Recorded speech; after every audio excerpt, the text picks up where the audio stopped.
която е изключително име в световния спринт. Изключителен опит този път на Ендрю Хал. Ето го отговора. Няма фал. Много над 8 метра. Този път оцели разбега. Изключителен талант е Ендрю Хал. Неговите родители са американци, но баща му се жени втори път за италянка. Така той още малък пристига в Италия, но гена, който има, му помага да прави наистина невероятно шоу. Изключителен атлет е Холу.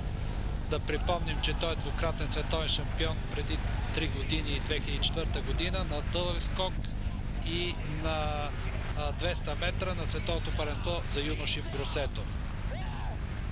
Подводя Ендрю.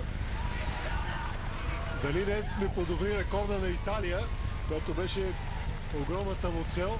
8,30 национален рекорд. Ето, че успя да го направи Ендрю Хал. След като дълго време имаше проблеми с разбега, най-накрая оцели.